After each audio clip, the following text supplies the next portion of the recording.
Hello साथियों, कैसे हैं आप सभी। स्वागत है आप सभी का आज की क्लास में, जिसमें हम ग्राम समाज एवं विकास का अध्ययन करेंगे। तो चलिए शुरू करते हैं बिना किसी देरी के आज की क्लास मेरे साथ। ग्रामीण परिवेश, जैसा आप देख रहे हैं, ग्राम समाज एवं विकास जो उत्तर प्रदेश लेखपाल ग्राम समाज एवं विकास में ये 25 नंबर का वेटेज रखता है, जिसमें हमारे ग्रामों के बारे में बताया गया है, उसके डेवलपमेंट के बारे में बताया गया है। जो सरकारें हैं वो किस प्रकार से इसे क्या करती हैं, रेगुलेट करती हैं।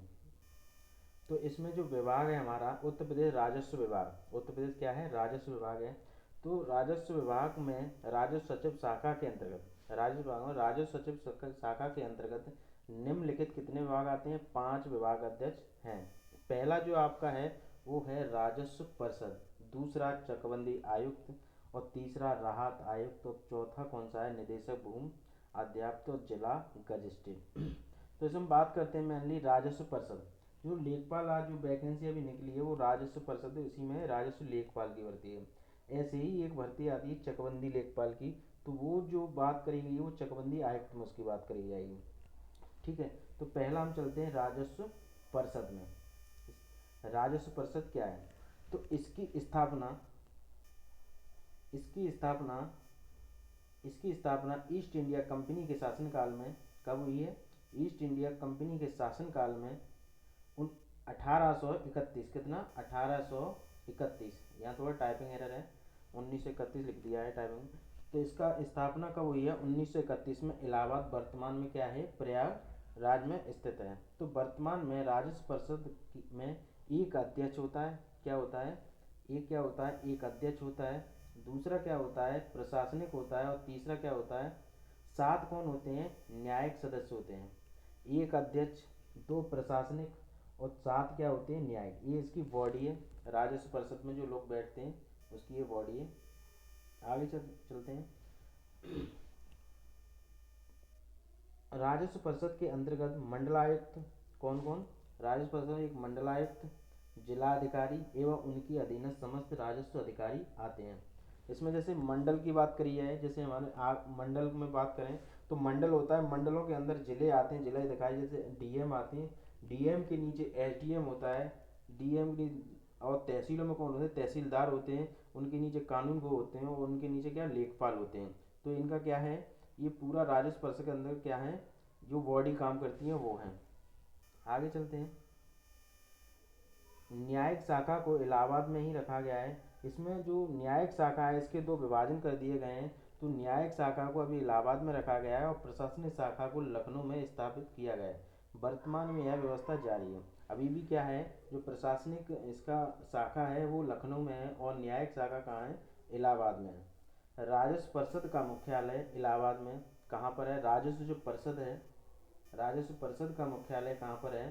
तो ये कहाँ है? इलाहाबाद में है।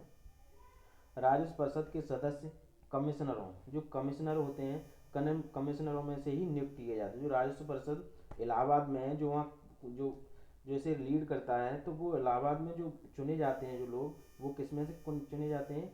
वो कमिश्नर में चुने जाते हैं। और इनकी जो नियुक्ति कौन करता है? इनकी जो कमिश्नरों की नियुक्ति होती है वो राज्य सरकार करती है। कौन करती है? राज्य सरकार करती है। राजस्व परिषद राजस्व न्यायालयों का शीर्ष न्यायालय होता है। जो राजस्व परिषद है वो राजस्व न्यायालयों का शीर्ष न्यायालय है। जैसे कोई खेत से ले संबंधित कोई काम है, या फिर कोई जैसे कोई विवाद है, कोई जमीन विवाद है, तो जब वो विवाद तहसीलदार नहीं सुलझा पाता है, और ऐसे एसडीएम नहीं सुलझा पाता है, और तो ये डीएम के पास बात जाती है, तो डीएम भी नहीं उसे सुलझा पाएगा। तो डीएम के बाद वो कहाँ जाएगा? फिर वो पूरा सीधा जाएगा राजस्व परिषद, उसका निस्तारण करेगा। आगे चलते हैं। राजस्व परिषद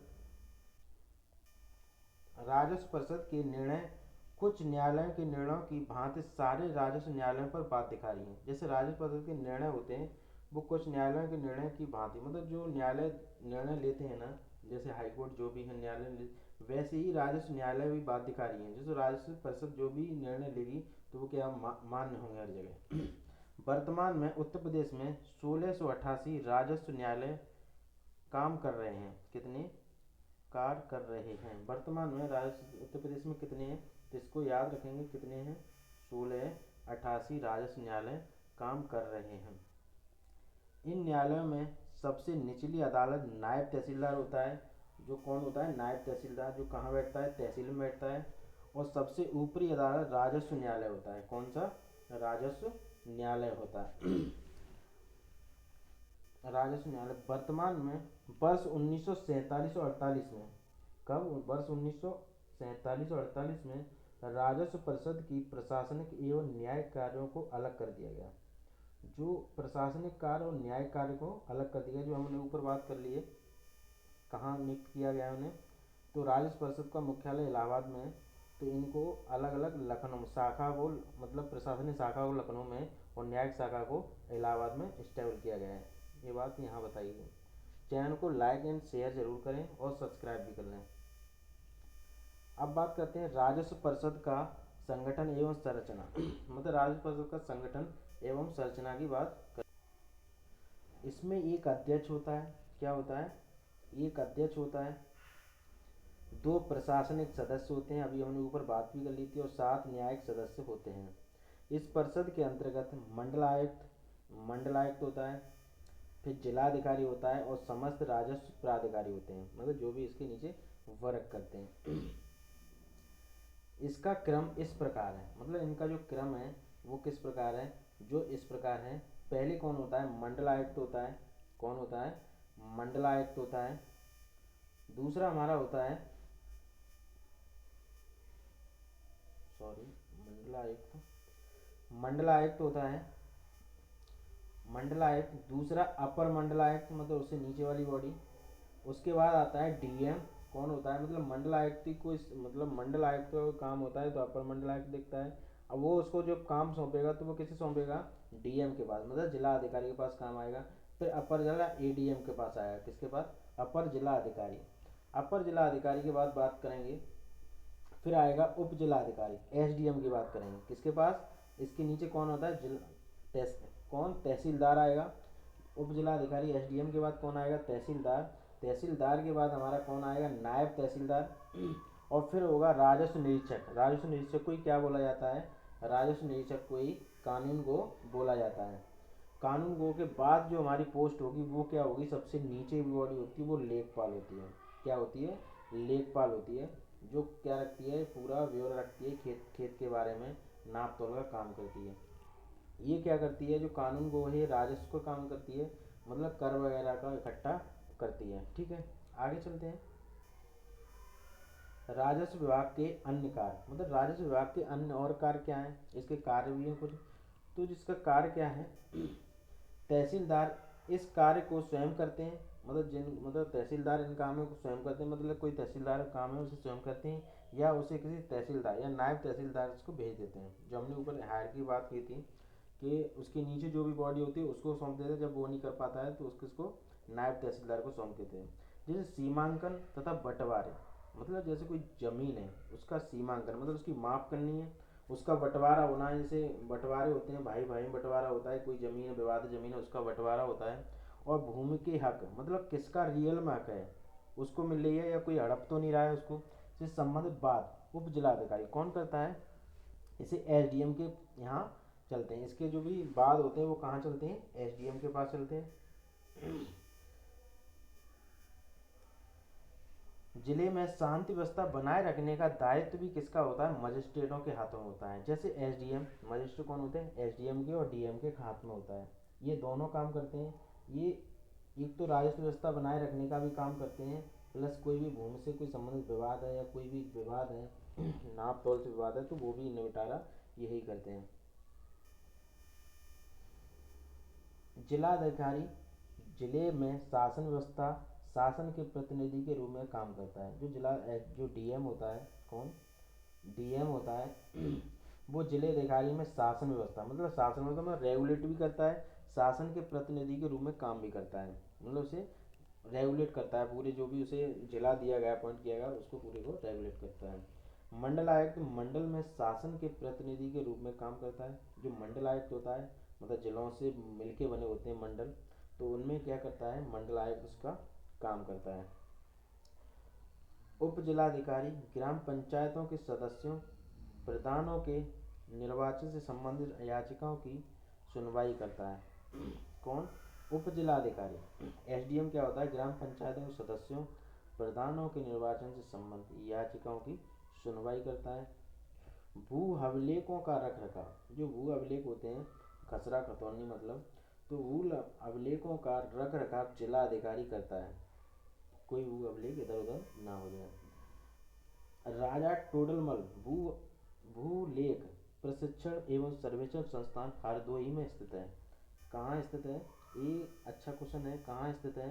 राजा टोडरमल भूलेख प्रशिक्षण एवं सर्वेक्षण संस्थान कहाँ है? हरदोई में स्थित है। तहसीलदार को सार्वजनिक भूमि से अतिक्रमण एवं कब्जेदारों की बेदखली का अधिकार है। कौन है? मतलब कोई कोई तानाशाह है और किसी जमीन को क्या कर लेता है? अतिक्रमण कर लेता है, या कब्जेदार मतलब कब्जा कर लेता है कि ये प्लॉट मेरा है, और वो ताकत दिखाता है किसी पे, कमजोर व्यक्ति पर, तो उसको कौन करता है? उसका निस्तारण कौन करता है? वो तहसीलदार करता है। ठीक है। विभिन्न प्रमाण पत्र, जैसे विभिन्न प्रमाण पत्र कौन जारी करता है? जब विभिन्न प्रमाण पत्र राजस्व विभाग द्वारा जारी किए जाते हैं। जैसे राजस्व विभाग कौन करता है? कौन कौन से करता है? तो उसमें निवास प्रमाण पत्र होता है, जाति प्रमाण पत्र, आय प्रमाण पत्र और किसान बही इत्यादि क्या करता है? जारी करता है। कौन? राजस्व विभाग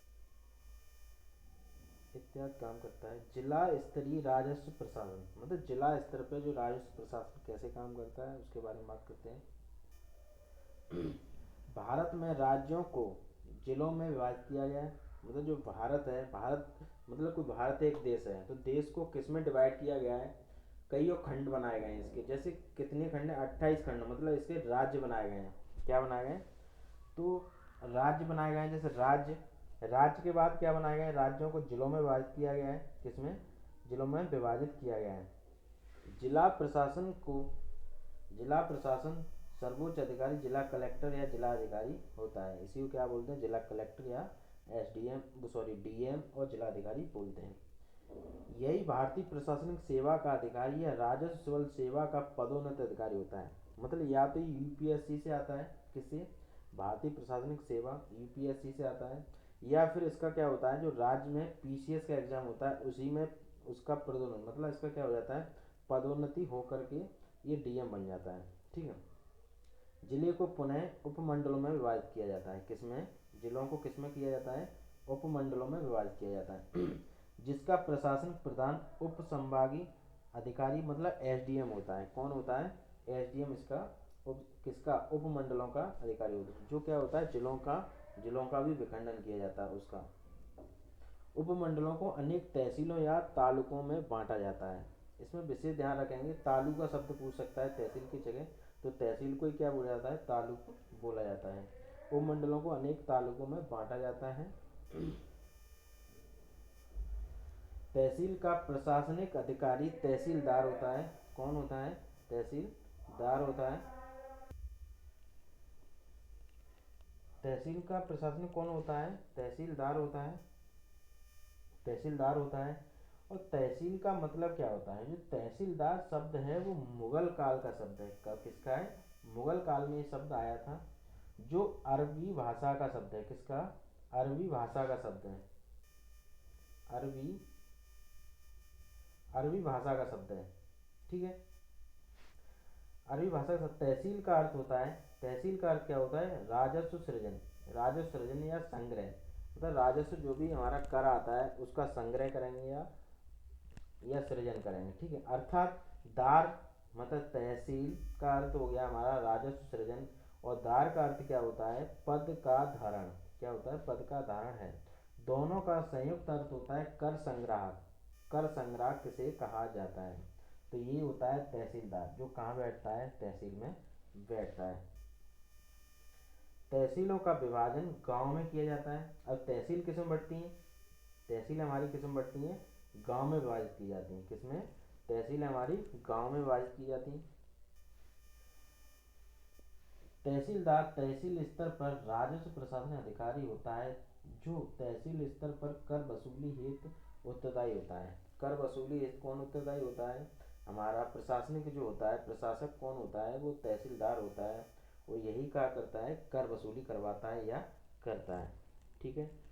तहसीलदार भू राजस्व से संबंधित मुकदमों का निर्णय भी करता है। मतलब ये दो, एक और काम क्या करता है,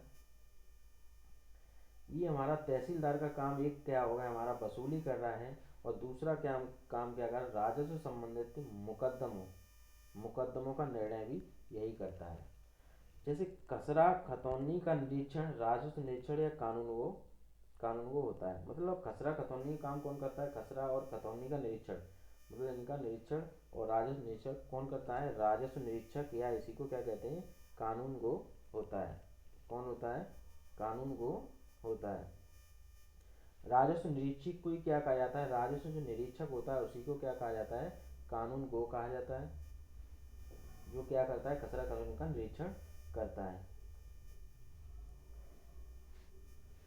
अब देखेंगे इसके बाद, कानून गो लेखपाल या पटवारी के कार्यों का पर्यवेक्षण करता है। मतलब कानून गो जो होता है वो क्या करता है, जो लेखपाल होते हैं, लेखपाल को क्या कहा जाता है, पटवारी। तो कानून गो क्या करता है, जो लेखपाल और पटवारी ने जो जो भी काम किए हैं उसका पर्यवेक्षण करता है। लेखपाल अपने कार्य क्षेत्र में आने वाली भूमि के खसरा एवं खतौनी लेख तैयार करता है। मतलब जो भी मतलब पटवारी होता है वो क्या करता है, भूमि के जो भी भूमि है किसी भी, उसको जो भी क्षेत्र आवंटन किया गया है उस क्षेत्र की भूमि का खसरा और खतौनी, जो किसके नाम में वो भूमि है और कितनी भूमि है, उसकी माप तोल क्या करता है, ये लेखपाल करता है। उसका पर्यवेक्षण कौन करता है, उसका पर्यवेक्षण जो भी ये काम करेगा, भूमि और खसरा खतौनी काम करेगा, वो कौन करेगा, पर्यवेक्षण इसका कानून को करेगा। चैनल को सब्सक्राइब जरूर करें। आज की क्लास यहीं ख़त्म होती है, आगे की क्लास को कंटिन्यू करेंगे next day. Thank you so much.